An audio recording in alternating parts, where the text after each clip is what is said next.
ಹೆಗ್ಗುಡಿ ಬಸವರಾಜು ಅಂತ ನಮ್ಮ ಹೆಸರು. ಇಲ್ಲಿ ಗೊಲ್ಲಳ್ಳಿ ಹೆಗ್ಗುಡಿಗೆ ಹೋಗೋ ರೋಡಲ್ಲಿ ತರಕಾರಿ ಅಂಗಡಿ ಇಟ್ಕೊಂಡಿದ್ದೀವಿ. ಹೆಲ್ತ್ ಇನ್ಸ್ಪೆಕ್ಟ್ರು, ನಗರಸಭೆ ಹೆಲ್ತ್ ಇನ್ಸ್ಪೆಕ್ಟ್ರು ನಾವು ಇಲ್ಲದಿದ್ದಾಗ ನಮ್ಮ ಮಗಳ ಹತ್ರ ಬಂದು ಖಾಲಿ ಪೇಪರ್ಗೆ ಸೈನ್ ಮಾಡಿಸ್ಕೊಂಡು ಹೋಗಿದ್ದಾರೆ. ಈ ಥರ ಮಾಡಿಸ್ಕೊಂಡು ಹೋಗಿದ್ದಾರೆ. ಭಾಗ್ಯಮ್ಮ ಅಂತೇಳಿ ಅವರು ಈ ಥರ ಮಾಡಿಸ್ಕೊಂಡು ಹೋಗಿದ್ದಾರೆ. ಇಲ್ಲಿ ಪೇಪರ್ಗಳು ಇದೆ. ಈ ಥರ ಮಾಡಿ ಇದನ್ನು ಅವ್ರು ಏನು ಮಾಡಿದ್ದಾರೆ ಅಂದರೆ ಬ್ರ್ಯಾಂಡಿ ಶಾಪಿಗೆ ಉಲ್ಟಾ ಮಾಡಿಕ್ಕಿದ್ದಾರೆ. ಇದು ಲೈಸೆನ್ಸ್ ಕೊಡ್ತೀವಿ ಅಂತ ಹೇಳ್ಬಿಟ್ಟು ತೊಗೊಂಡೋಗಿ ಖಾಲಿ ಪೇಪರ್ಗೆ ಸೈನ್ ಮಾಡಿಸ್ಕೊಂಡು ಹೋಗ್ಬಿಟ್ಟು ಬ್ರ್ಯಾಂಡಿ ಶಾಪ್ ಬೇಕು ಅಂತೇಳಿ ಸೈನ್ ಮಾಡಿದ್ದಾರೆ ಅಂತೇಳಿ ಉಲ್ಟಾ ಮಾಡಿಕ್ಕಿದ್ದಾರೆ. ಈ ಥರ ಮಾಡಿದರೆ ನಾವು ಏನಕ್ಕೂ ಇದಕ್ಕೂ ನಮಗೂ ಏನೂ ಸಂಬಂಧನೇ ಇಲ್ಲ. ನಾವು ಹೇಳಿದ್ದವ್ರಿಗೇನು ನಮಗೆ ಅಂಗಡಿಗೆ ಲೈಸೆನ್ಸ್ ಕೊಡಿ ಅಂತ 1 ವರ್ಷ ಆಗಿದೆ. ನಾನು ಹೇಳಿ ಕೊಟ್ಟು ಅಮೌಂಟು ಕೊಟ್ಟಿದ್ದೀನಿ. 2,500,000 ಆ ಭಾಗ್ಯಮ್ಮನ ಕೈಲೇ ಕೊಟ್ಟಿದ್ದೀನಿ. ಅದಕ್ಕೆ ಸಾಕ್ಷಿ 2,500,000 ಕೊಟ್ಟಿದ್ದೀನಿ. ಎಲ್ರಿಗೂ ನಾನೇ ಹೇಳಿದೆ, ಹಿಂಗೆ ಅಂಗಡಿಗೆ ಲೈಸೆನ್ಸ್ ಮಾಡಿಸ್ಕೊಂಡ್ರೆ ಒಳ್ಳೇದು ಅಂತ ನಾನು ಹೇಳಿದ್ದೆ. ಆದ್ರೆ ಇವ್ರು ಇಸ್ಕೊಂಡವರು ಲೈಸೆನ್ಸ್ ಕೊಟ್ಟಿಲ್ಲ. ಈಗ ನಮ್ಗೆ ಯಾರು ಇಲ್ದಾಗ ಬಂದು ನನ್ನ ಮಗಳ ಹತ್ರ ಈ ಥರ ಸೈನ್ ಮಾಡಿಸ್ಕೊಂಡ್ರೆ ಖಾಲಿ ಪೇಪರ್ಗೆ ಅದನ್ನು ತೊಗೊಂಡೋಗಿ ಇವರು ಉಲ್ಟಾ ಮಾಡಿ ನನಗೆ ಬ್ರ್ಯಾಂಡಿ ಶಾಪ್ ಬೇಕು ಅಂತೇಳಿ ಸೈನ್ ಮಾಡಿದ್ವಿ ಅಂತ ಉಲ್ಟಾ ಮಾಡಿ ಕೊಟ್ಟಿದ್ದಾರಲ್ಲ. ನಾವು ಯಾವ ರೀತಿ ಮಾಡಬೇಕು, ಇದಕ್ಕೆ ಏನು ಅಂತೇಳಿ ನಮಗೆ ಗೊತ್ತಾಗ್ತಾ ಇಲ್ಲ. ಅದಕ್ಕೋಸ್ಕರವಾಗಿ ಸ್ಟೇಷನಲ್ಲಿ ಕಂಪ್ಲೇಂಟ್ ಕೊಟ್ಟು, ಇಲ್ಲಿ ಹೆಗ್ಗುಡಿ ಪೊಲೀಸ್ ಸ್ಟೇಷನಲ್ಲಿ ಕಂಪ್ಲೇಂಟ್ ಕೊಟ್ಟು ಇದನ್ನ ತಗೊಂಬಂದಿದ್ವಿ. Agreement paper ತಗೊಂಬಂದಿದ್ದೀನಿ. ಆ ಭಾಗ್ಯಮ್ಮರ ಮೇಲೆ ಹೇಳಿದ್ವಿ, ಈ ಥರ ಹಿಂಗೆ ಆಗಿದೆ ಅಂತೇಳಿ ಹೇಳ್ಬಿಟ್ಟು ಇದನ್ನ ಕೊಟ್ಟು ರೆಡಿ ಮಾಡಿ ತಗೊಂಬಂದು ಇದು ಗೊತ್ತಾದ್ಮೇಲೆ ನಾವು ಇದನ್ನ ಹೇಳ್ತಾ ಇರೋದು. ವಿಷಯ ನಮ್ಗೆ ಇಲ್ಲಿವರೆಗೂ ಏನು ಗೊತ್ತೇ ಇಲ್ಲ. ವಿಷಯ ಗೊತ್ತಿಲ್ಲದಕ್ಕೆ ನಮಗೆ ಸ್ವಲ್ಪ ಹೆದರಿಕೆಯಾಗಿ ಇದನ್ನ ಈ ತರ ಹೇಳ್ತಾ ಇದೀವಿ ನಾವು. ಪುಷ್ಪ ಭಾಗ್ಯಮ್ಮ ಅಂತ ನಗರಸಭೆ ಹೆಬ್ಬಗೋಡಿ ನಗರಸಭೆಯಿಂದ ಬಂದಿದ್ರು ಮೇಡಮ್ ಅವರು, ಹೆಲ್ತ್ ಇನ್ಸ್ಪೆಕ್ಟ್ರು. ಖಾಲಿ ಪೇಪರ್ ತಗೊಂಡ್ಬಂದಿದ್ರು, ಸೈನ್ ಹಾಕಿ ಲೈಸೆನ್ಸ್ ಮಾಡ್ಕೊಡ್ತೀನಿ ಅಂತ ಸೈನ್ ಹಾಕ್ಸ್ಕೊಂಡು ತಗೊಂಡೋಗಿದ್ದಾರೆ. ನಮ್ಮ ಹತ್ರ ದುಡ್ಡು ಕೇಳಿಲ್ಲ, ಒಟ್ಟು ಸೈನ್ ಹಾಕ್ಸ್ಕೊಂಡು ಹೋಗಿದ್ದಾರೆ. ಲೈಸೆನ್ಸ್ ಮಾಡ್ಕೊಡ್ತೀವಿ ಅಂಗಡಿಗೆ ಅಂತ ಸೈನ್ ಹಾಕ್ಸ್ಕೊಂಡು ಹೋಗಿದ್ದಾರೆ. ಅವರೇ ಬಂದು ಖುದ್ದ ನಮ್ಮ ಅಂಗಡಿ ಹತ್ರ ಬಂದು ಸೈನ್ ಹಾಕೊಂಡು ಹೋಗಿದ್ದು ಖಾಲಿ ಪೇಪರ್ ಮೇಲೆ. ತರಕಾರಿ ಅಂಗಡಿ ಲೈಸೆನ್ಸಿಗೆ ಅಂತ ಸೈನ್ ಹಾಕ್ಸ್ಕೊಂಡು ಹೋಗಿದ್ದವರು. ಅದನ್ನ ಬ್ರ್ಯಾಂಡಿ ಶಾಪಿಗೆ ಉಲ್ಟಾ ಮಾಡಿಕ್ಕಿದ್ದಾರೆ. ಹುಬ್ಬಳ್ಳಿ ನಿವಾಸಿ ಆಗಿರ್ತೇನೆ. ವಿಷಯ ಏನಂತಂದ್ರೆ ಇಲ್ಲಿ ಒಂದು ನೂತನವಾಗಿ ಬಾರ್ ನಿರ್ಮಾಣ ಆಗ್ತಿದೆ. ಈ ಬಾರ್ ಏನಂತಂದ್ರೆ ಇದು ಅನಧಿಕೃತ ಕಟ್ಟಡ. ಏನಂದ್ರೆ ಇಲ್ಲಿ ಯಾವುದೇ ರೀತಿ ನಗರಸಭೆಗೆ ಏನು ಇದಿರಲ್ಲ, ಒಂದು ಬ್ಲೂ ಪ್ರಿಂಟ್ ಇರಲ್ಲ, ಖಾತಾ ಇರಲ್ಲ, ಏನು ಇರಲ್ಲ, OC ಇರಲ್ಲ, CC ಇರಲ್ಲ. ಇದೆಲ್ಲ ನನಗೆ ಮಾಹಿತಿ ಗೊತ್ತಾಗಿ, ಸೊ 100 ಜನ ಇಲ್ಲಿ ತುಂಬಾ ಶಾಲಾ ಮತ್ತೆ ಮಹಿಳೆಯರು ಓಡಾಡುವಂತ ಸ್ಥಳ. ಸೊ ಹಂಗಾಗಿ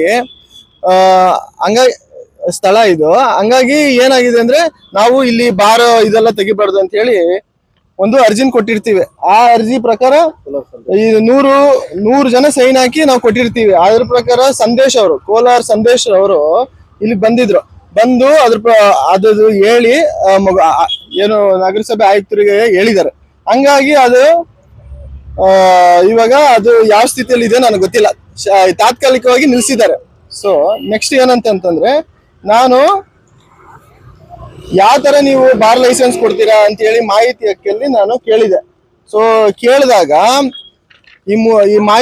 ನಗರಸಭೆ ಆಯುಕ್ತರಿಗೆ ಕೇಳಿದಾಗ ನೀವು ಇದ್ರಲ್ಲಿ RTI ಹಾಕೊಳ್ಳಿ, ನಾವು ಅದೆಲ್ಲ ಕೊಡಕ್ಕಾಗಲ್ಲ ಡಾಕ್ಯುಮೆಂಟ್ಸ್ ಅಂತ ಹೇಳಿದ್ರು. ನಾನು RTI ಹಾಕೊಂಡಾಗ ಸೊ ಇದು 30 ದಿವಸ ಆಗಿತ್ತು. 30 ದಿವಸ ಆದ್ಮೇಲೆ ನಾನು ಕೇಳಕ್ ಹೋಗಿದ್ದೆ, ಸ್ವಾಮಿ ನಮ್ಗೆ ಇದು 30 ದಿವಸ ಆಗಿತ್ತು, ನಮ್ಗೆ ಯಾವ್ದೇ ರೀತಿ ಇದು ಬಂದಿಲ್ಲ, ಲೆಟರ್ ಬಂದಿಲ್ಲ ಅಂತ ಕೇಳಕ್ ಹೋಗಿದ್ದೆ. ಆ ಪಕ್ಕದಲ್ಲಿರೋ ಅಧಿಕಾರಿಗೆ, ನಗರಸಭೆಯಲ್ಲಿ ಪಕ್ಕದಲ್ಲಿರೋ ಅಧಿಕಾರಿಗೆ ವಿಡಿಯೋ ಆನ್ ಮಾಡ್ರಿ ಅಂತ ಹೇಳಿ ವಿಡಿಯೋ ಆನ್ ಮಾಡಿಸಿ, ನೀನು ಈ ತರ ಲೆಟರ್ ತಗೊಂಡ್ಬರಂಗಿಲ್ಲ, ನೀನೇನೋ ಬಂದ್ರೆ FIR ಹಾಕ್ಸ್ತೀನಿ ನಿನ್ ಮೇಲೆ ಅಂತ ನನಗೆ ಧಮ್ಕಿ ಹಾಕಿದ್ರು. ಧಮ್ಕಿ ಹಾಕಿದ್ಮೇಲೆ ನಾನು ಇರ್ಲಿ ಆಯ್ತು ಲೆಟ್ರೇ ಬರ್ಲಿ ಅಂತ ಹೇಳಿ ನಾನು ಬಂದ್ಬಿಟ್ಟೆ ಅವತ್ತು. ಸೊ ನಾನು ಅವತ್ತು 2ನೇ ಸರಿ ಹೋಗಿದ್ದೆ. ಒಂದು ಖಾತೆ ಮಾಡ್ಸಕ್ ಹೋಗಿದ್ದೆ, ನಮ್ಮ ಇದ್ರದ್ದು ಈ ಖಾತೆ ಮಾಡ್ಸಕ್ ಹೋಗಿದ್ದೆ. 2ನೇ ಸರಿ ಈ ಲೆಟರ್ ಎತ್ಕೊಂಡು ಹೋಗಿದ್ದೆ. ಸೊ ಹಂಗಾಗಿ ಮರ್ತು ಬರೋದ್ರಿಂದ ಈ ಲೆಟರ್ ಎತ್ಕೊಂಡು ಹೋಗಿದ್ದೆ. ನೀನ್ 2ನೇ ಸರಿ ಬರ್ತಾ ಹಿಂಗ್ ಬರಂಗಿಲ್ಲ, ನನ್ನ ಪ್ಲೇಸ್ ಹಿಂಗ್ ಬರಂಗಿಲ್ಲ ಅಂತ ಹೇಳಿ ಅವರು ನನ್ನ ಮೇಲೆ ವಿಡಿಯೋ ಮಾಡ್ಕೊಂಡಿದ್ದಾರೆ. ಅದು ಅವ್ರ ಹತ್ರನೇ ಇದೆ, ವಿಡಿಯೋ ಮತ್ತೆ CCTV ಫುಟೇಜ್ ಎಲ್ಲ ಅವ್ರ ಹತ್ರನೇ ಇದೆ. ಸೊ ಹಂಗಾಗಿ ಇವತ್ತು ನನಗೊಂದು ಮಾಹಿತಿ ಹಕ್ಕಲ್ ಲೆಟರ್ ಬಂದಿದೆ. ಸೊ ಈ ಮಾಹಿತಿ ಹಕ್ಕಲ್ ಲೆಟರ್ ಅಲ್ಲಿ ಅವ್ರು ಏನ್ ಹೇಳಿರೋದಂತಂದ್ರೆ ಈ ಬಾರ್ ಅಂಡ್ ಲೈಸೆನ್ಸ್ಗೆ ಇಲ್ಲಿ ಸ್ಥಳೀಯರಿಗೆ ಒಪ್ಪಿಗೆ ಇದೆ ಅಂತ ಒಂದು ಲೆಟರ್ ಇದು. ಸೊ ಅದರಿಂದ ನೋಡಿದ್ರೆ ಒಂದು 5 ಅಂಗಡಿಯವರು, ನಮ್ಮ ಸ್ಥಳೀಯರು ಅಂಗಡಿಯವ್ರದ್ದು ಸೈನ್ ಇದೆ, ಸಿಗ್ನೇಚರ್ ಇದೆ. ನಾನು ಇದು ಬಂದ ತಕ್ಷಣ ಅವ್ರಿಗೆ ಕೇಳಿದೆ, ಕರೆ ಮಾಡಿ ಕೇಳಿದೆ, ಏನ್ ಈ ತರ ಸೈನ್ ಹಾಕಿದಿರಂತೆ, ಹೌದಾ ಅಂತ. ಅವ್ರೆಲ್ಲಾರು ಏಕಾಏಕಿ ಶಾಕ್ ಆಗ್ಬಿಟ್ರು. ನಾವು ಯಾವ್ದೇ ರೀತಿ ಈ ತರ ಸೈನ್ ಹಾಕಿಲ್ಲ, ಅಂತ ಹೇಳಿದಾಗ ಅವ್ರೇನ್ ಮಾಡಿದ್ದಾರೆ, ಭಾಗ್ಯಮ್ಮ ನಗರಸಭೆ ಹಿರಿಯ ಆರೋಗ್ಯ ಅಧಿಕಾರಿಗಳು ಖಾಲಿ ಪೇಪರ್ ತಗೊಂಡ್ಬಂದಿದ್ದಾರೆ, ಹೋದ್ವಾರನೇ ತಗೊಂಡ್ಬಂದಿರೋದು. ಓಕೆನಾ, ತಗೊಂಡ್ಬಂದ್ಬಿಟ್ಟು, ಯಾಕಂದ್ರೆ ಅವ್ರ ಹತ್ರ ಯಾವ್ದೇ ರೀತಿ ಇದಿಲ್ಲ, ದಾಖಲೆಗಳಿಲ್ಲ, ಆಜು ಬಾಜು ಇದು ಮಾಡಿರೋದು ದಾಖಲೆ ಕ್ರಿಯೇಟ್ ಮಾಡಕ್ಕೋಸ್ಕರ ಹೋದ್ವಾರದಲ್ಲಿ ಬಂದು ನಿಮ್ಮ ಅಂಗಡಿಗಳಿಗೆ ಲೈಸೆನ್ಸ್ ಇಲ್ಲ, ಈಗ ಕೂಡಲೇ ಅಂಗಡಿಗೆ ಲೈಸೆನ್ಸ್ ಮಾಡ್ಬೇಕು, ಇಲ್ಲ ನಗರಸಭೆಯವರು ಇದ್ ಮಾಡಕ್ ಆಗ್ತದೆ ಅಂತ ಹೇಳಿ, ಸೊ ಖಾಲಿ ಹಾಳೆಯಲ್ಲಿ ಸಿಗ್ನೇಚರ್ ತಗೊಂಡು ಅವ್ರ ಫೋನ್ ನಂಬರ್ ತಗೊಂಡು ಆಧಾರ್ ಕಾರ್ಡ್ ಎಲ್ಲ ತಗೊಂಡಿದ್ದಾರೆ. ಅದನ್ನ ತಗೊಂಡು ಸೊ ಅದಕ್ಕೂ ಇದಕ್ಕೆ ಕನೆಕ್ಷನ್ ಕೊಟ್ಬಿಟ್ಟಿದ್ದಾರೆ ನೋಡಿ. ಅದು ಹಾಕಿರೋದು ನಿಮ್ಮ ಅಂಗಡಿ ಕೊಡ್ತೀನಿ ಅಂತ ಹೇಳಿ, ಯಾವ್ದು ಅಂಗಡಿ ಲೈಸೆನ್ಸ್ಗಳಿಗೆ ನಿಮ್ಗೆ ಕೊಡ್ತೀನಿ ಅಂತ ಹೇಳಿ ಇದನ್ನ ಕನ್ವರ್ಟ್ ಮಾಡ್ಬಿಟ್ಟಿದ್ದಾರೆ. ಸೊ ಭಾಗ್ಯಮ್ ಅವರು ಇದನ್ನ ಕ್ರಿಯೇಟ್ ಮಾಡಿದ್ದಾರೆ. ಸೊ ವಿಷಯ ಏನಂತಂದ್ರೆ ಅವರೆಲ್ಲ ಒಟ್ಟಿಗೆ ಸೇರಿ ಇವತ್ತೇನೆ ಹೆಬ್ಬಗೋಡಿ ಪೊಲೀಸ್ ಸ್ಟೇಷನ್ ಇನ್ಸ್ಪೆಕ್ಟರ್ ಅವರಿಗೆ ಕಂಪ್ಲೇಂಟ್ ಲಾಡ್ಜ್ ಮಾಡಿದ್ದಾರೆ. ಈ ಭಾಗ್ಯಮ್ಮ ವಿರುದ್ಧ ಕ್ರಮ ಕೈಗೊಳ್ಬೇಕು, ಅವ್ರ ಮೇಲೆ FIR ಹಾಕ್ಬೇಕು, ಈ ತರ ನಮ್ಮ ದಾಖಲೆಗಳನ್ನ ಎತ್ಕೊಂಡು ಹೋಗ್ಬಿಟ್ಟು ಮಿಸ್ಯೂಸ್ ಮಾಡ್ಕೊಂತ ಇದೆ, ನಗರಸಭೆ ಇದು ಮಿಸ್ಯೂಸ್ ಮಾಡ್ಕೊಂತ ಇದೆ ಅಂತ ಹೇಳಿ ಕಂಪ್ಲೇಂಟ್ ಕೊಟ್ಟಿದ್ದಾರೆ. ಈಗ ವಿಷಯ ಏನಂತಂದ್ರೆ ಇಲ್ಲಿ ಶಾಲಾ ಮಕ್ಕಳು ಮತ್ತೆ ಸಾರ್ವಜನಿಕರು ತುಂಬಾ ಜನ ಓಡಾಡುವಂತ ಸ್ಥಳ, ಮಹಿಳೆಯರು ನೀವೇ ನೋಡ್ತಾ ಇರ್ಬೋದು, ಮಹಿಳೆಯರು ಕಾಲೇಜಿಂದ ಬರುವಂತ ತುಂಬಾ ಜನ ಓಡಾಡುವಂತ ಸ್ಥಳ. ಇಲ್ಲಿ ಬಾರು ಯಾವುದೇ ಕಾರಣಕ್ಕೂ ಆಗಬಾರ್ದು. ನಾವೆಲ್ಲ ಸ್ಥಳೀಯರೆಲ್ಲ ಸೇರಿ ಇದನ್ನ ಒಂದು ಕಂಪ್ಲೇಂಟ್ ಕೊಟ್ಟಿದೀವಿ. ಅದಾದ್ರೂ ಕೂಡ ಅವರಿಗೆ ಸಪೋರ್ಟ್ಗೋಸ್ಕರ ಅವರು ಕ್ರಿಯೇಟ್ ಮಾಡ್ಕೊಂತ ಇದಾರೆ. ನಾನು ಕೇಳ್ತಾ ಇದ್ದೀನಿ, ನಗರಸಭೆ ಇನ್ನೆಷ್ಟು ಲಂಚ ತಿಂದು ಇವ್ರ ಪರವಾಗಿ ಮಾಡ್ತಿದ್ದೀರಾ? ಏನಕ್ಕೆ ಬೇಕು ಇದೆಲ್ಲ ನಿಮ್ಗೆ? ನಮ್ಗೆ ನೋಡಿ ಕಸ ಒಂದು ಎತ್ಕೊಂಡೋಗಿ ಇಲ್ಲೇ ಕಸ ತುಂಬಿದ್ದಾರೆ, ಎಷ್ಟೊಂದು ಕಸ ಇದೆ. ಇದು ಲೈಟ್ಸ್ ಬರ್ತಾ ಇಲ್ಲ, ತುಂಬಾ 101 ತೊಂದರೆ ಇದೆ.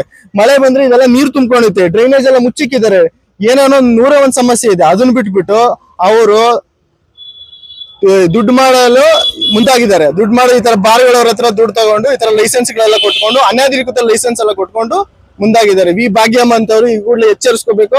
ನಮ್ಮ ಈಗ ನಾವು ಏನು ನಿರ್ದೇಶನಾಲಯ ಈ ಕೂಡಲೇ ನಮ್ಮ ಪೌರಾಯುಕ್ತರ ವಿರುದ್ಧ ಮತ್ತು ಭಾಗ್ಯ ಅವ್ರ ವಿರುದ್ಧ ಕ್ರಮ ಕೈಗೊಳ್ಬೇಕು ಅಂತ ನಾನು ನಿರ್ದೇಶನಾಲಯಕ್ಕೆ ಹೋಗ್ತಾ ಇದ್ದೇನೆ, ಮತ್ತೆ DC ಕಚೇರಿಗೆ ಹೋಗ್ತಾ ಇದ್ದೇನೆ, ಮತ್ತೆ ಈ ವಿಚಾರವಾಗಿ ಲೋಕಾಯುಕ್ತರಿಗೆ ಹೋಗ್ತಾ ಇದ್ದೇನೆ. ಇದನ್ನ ಈ ಕೂಡಲೇ ಎಲ್ಲರ ಗಮನಕ್ಕೂ ತರ್ತಾ ಇದ್ದೇನೆ. ನನ್ನ ಹೆಸರು ತೋಟದ ಈರಪ್ಪ ಅಂತ ಹೇಳಿ, ನಂದು ಸ್ಟೇಷನರಿ ಶಾಪ್ ನಡೆಸ್ತಾ ಇದ್ದೀನಿ ಇಲ್ಲಿ ಗೊಲ್ಲಳ್ಳಿ ರೋಡ್ ಹೆಬ್ಬಗೋಡಿಯಲ್ಲಿ. ಮತ್ತೆ ದಿನಾಂಕ 9/9/2025 ನಗರಸಭೆಯ ಹೆಲ್ತ್ ಆಫೀಸರ್ ಆದ ಭಾಗ್ಯಮ್ಮ ಅವರು ನಮ್ಮ ಅಂಗಡಿಗೆ ಬಂದ್ಬಿಟ್ಟು ನೀವು ಟ್ರೇಡ್ ಲೈಸೆನ್ಸ್ ರಿನ್ಯೂವಲ್ ಮಾಡ್ಕೋಬೇಕಂತ ಹೇಳಿ ನಮ್ಗೆ ಕೇಳಿದ್ರು. ನಂದು ಎಕ್ಸ್ಪೈರಿ ಆಗಿತ್ತು. ಆ ಟ್ರೇಡ್ ಲೈಸೆನ್ಸ್ ಸಂಬಂಧ ನಾನು ನನ್ನ ನಂಬರು ಮತ್ತು ನನ್ನ ಅಂಗಡಿ ಡಾಕ್ಯುಮೆಂಟು ಸೈನು ಕೊಟ್ಟಿದ್ದೀನಿ. ಅದು ಕೊಟ್ಟಿದ್ದು ಅದನ್ನ ಅವರು ಖಾಲಿ ಪೇಪರಲ್ಲಿ ನನ್ನ ಹೆಸರು ಮತ್ತು ನನ್ನ ಸೈನು ನನ್ನ ನಂಬರ್ ಬರ್ಕೊಂಡು ಹೋಗಿ ಆಫೀಸ್ಗೆ ಹೋದ್ಮೇಲೆ ಫೋನ್ ಮಾಡ್ತೀನಿ, ನೀವು ಪೇಮೆಂಟ್ ಮಾಡಿರಂತೆ, ಅದು ಎಷ್ಟಾಗುತ್ತೆ ಹೇಳ್ತೀವಿ ಅಂತಂದು ಹೇಳಿದ್ರು. ನಾವು ಅದಕ್ಕೆ ಇದನ್ನೆಲ್ಲ ಡೀಟೇಲ್ಸ್ ಬರೆದು ಕೊಟ್ಟಿದ್ವಿ. ಅವ್ರು ಏನು ಮಾಡಿದ್ದಾರೆ, ನೆಕ್ಸ್ಟ್ ಅಲ್ಲಿ ನಮ್ದೆಲ್ಲ ಡೀಟೇಲ್ಸ್ ಬರ್ಕೊಂಡು ನಂದೊಬ್ಬಂದೆಲ್ಲ ನನ್ನ ಅಕ್ಕಪಕ್ಕದ ಅಂಗಡಿಯವ್ರದ್ದು ಎಲ್ಲ ಸೈನ್ ಮಾಡಿದ್ದೀನಿ ನಾನು. ಅದನ್ನ ಅವ್ರು ನಂಗೆ ಲಾಸ್ಟ್ ಟೈಮ್ ಮಾಡಿ ಈಗ 2 ವರ್ಷದಿಂದ ಲೈಸೆನ್ಸ್ ಮಾಡಿ ಸೇಮ್ ಹಿಂಗೆ ಮಾಡಿಕೊಟ್ಟಿದ್ದು, ಬರ್ಕೊಂಡು ಹೋಗ್ಬಿಟ್ಟು ಅದೇ ರೀತಿ ಮಾಡಿಕೊಡ್ತಾರಂತ ಒಂದು ಭರವಸೆ ಮೇಲೆ ನಾನು ಕೊಟ್ಟಿರೋದು ಇದು. ಅದನ್ನ ಅವ್ರು ಈ ಸಲ ಏನ್ ಮಾಡಿದಾರೆ ಅಂದ್ರೆ, ಇಲ್ಲಿ ನಮ್ಮ ಅಂಗಡಿ ಪಕ್ಕದಲ್ಲಿ ಒಂದು ಬಾರ್ ಅಂಡ್ ರೆಸ್ಟೋರೆಂಟ್ ಓಪನ್ ಆಗೋದಕ್ಕೆ ನಮ್ಮ ತಕರಾರು ಏನೂ ಇಲ್ಲ ಅಂತೇಳಿ ಕನ್ವರ್ಟ್ ಮಾಡ್ಕೊಂಡಿದ್ದಾರೆ. ಆ ಕನ್ವರ್ಟ್ ಮಾಡಿದ ಲೆಟರ್ ಡೇಟು ಆಗಸ್ಟ್ 11ನೇ ತಾರೀಕು. ನಮ್ಮ ಅಂಗಡಿಗೆ ಅವ್ರು ಬಂದಿರೋದು ಇವಾಗ ಸೆಪ್ಟೆಂಬರ್ 9ನೇ ತಾರೀಕು. ಇದಕ್ಕೂ ನಮಗೂ ಏನೂ ಸಂಬಂಧ ಇಲ್ಲ. ಅವರು ನಮ್ಮ ಸೈನು, ನಮ್ಮ ಮೊಬೈಲ್ ನಂಬರು ಮತ್ತು ನಮ್ಮ ದಾಖಲಾತಿಗಳನ್ನು ದುರುಪಯೋಗ ಪಡಿಸ್ಕೊಂಡು ಯಾವುದೋ ಒಂದು ಮಹಜರು ಸ್ಥಳಕ್ಕೆ ದಾಖಲಾತಿ ಅಂತ ತಗೊಂಡಿದ್ದಾರೆ ನಮ್ಮನ್ನ. ಇದ್ರ ವಿರುದ್ಧ ಅವ್ರ ವಿರುದ್ಧ ನೀವೇನ್ ಮಾಡ್ಬೇಕಂದ್ರೆ ಕಾನೂನು ಕ್ರಮ ಕೈಗೊಳ್ಬೇಕು. ಅದಕ್ಕೆ ನಮ್ಮ ಡಾಕ್ಯುಮೆಂಟು ನಮ್ಮ ಸೈನು ಮಿಸ್ಯೂಸ್ ಮಾಡ್ಕೊಂಡಿದ್ದ ಸಂಬಂಧ ನಾವು ಭಯವಾಗಿ ಪೊಲೀಸ್ ಸ್ಟೇಷನ್ಗೆ ಇವತ್ತೊಂದು FIR ಕಾಪಿ ಕೊಟ್ಟಿದ್ದೀವಿ. ಯಾವ police station complaint? Hebbagodi police ಸ್ಟೇಷನ್ಗೆ ಒಂದು FIR ಮಾಡಿದ್ದೀವಿ. ಪೊಲೀಸ್ ಸ್ಟೇಷನ್ ಏನ್ ಹೇಳಿದ್ರು? ನೀವು ಕಂಪ್ಲೇಂಟ್ ಕೊಟ್ಟ ತಕ್ಷಣ ಪೊಲೀಸರು ಕರೆಸಿ ಮಾತಾಡ್ತೀನಿ ಅಂತಂದು ಹೇಳ್ತಾರೆ. ಇದ್ರ ಬಗ್ಗೆ ಏನ್ ಹೇಳ್ತೀನಿ, ನಾಳೆ ದಿವಸ ನಿಮ್ಮ ಆಸ್ತಿನೇ ಒಂಥರ ಲಪಾಯಿಸ್ಕೋಬಹುದು. ಇವರು ಗೌರ್ಮೆಂಟ್ ಆಫೀಸರ್ ಆಗ್ಬಿಟ್ಟು ಈ ರೀತಿ ಅಮಾಯಕರನ್ನ ಅಂಗಡಿ ಲೈಸೆನ್ಸ್ ಬಗ್ಗೆ ಅಂತ ಹೇಳಿ ಬಂದ್ಬಿಟ್ಟು ದುರುಪಯೋಗ ಪಡಿಸ್ಕೊಂಡು ಆಸ್ತಿಗೆ ಮತ್ತೆ ದುಡ್ಡಿಗೋಸ್ಕರ ಎಲ್ಲ ಇಂತ ಭ್ರಷ್ಟಾಚಾರ ಕೆಲಸ ಮಾಡ್ತಾ ಇದಾರೆ. ಅವ್ರ ವಿರುದ್ಧ ಕಾನೂನು ಕ್ರಮ ಕೈಗೊಳ್ಬೇಕು. ಏನ್ ಸಮಯ ಅಮ್ಮ ಹೆಸರು? ಶ್ರೀಮತಿ ಭಾಗ್ಯಮ್ಮ, ಹಿರಿಯ ಆರೋಗ್ಯಾಧಿಕಾರಿ, ನಗರಸಭೆ ಹೆಬ್ಬಗೋಡಿ. ಅಂಗಡಿ ಎಲ್ಲಿದೆ ನೀವು? ಸರ್ ನನ್ನ ಹೆಸರು ಭರತ್ ಅಂತ, IM ಸ್ಟೋರ್ ಪ್ರೊವಿಷನ್ ಸ್ಟೋರು. ನಾವು ಇಲ್ಲಿ ಗೊಲ್ಲಹಳ್ಳಿ ಮತ್ತೆ ಗೋಡಿಗೆ ಹೋಗೋ ರೋಡಲ್ಲಿ ಅಂಗಡಿ ಇದೆ. ಇದು ನಮ್ದು ಅಂಗಡಿ ರಿನ್ಯೂವಲ್ಗೆ ಅಂತ ಬಂದಿದ್ರು ಭಾಗ್ಯ ಯಾರ್ ಬಂದಿದ್ರು ಸ್ವಾಮಿ? ಸರ್, ನಗರಸಭೆಯಿಂದ ಭಾಗ್ಯ ಅಂತ ಅವ್ರು ಬಂದಿದ್ರು.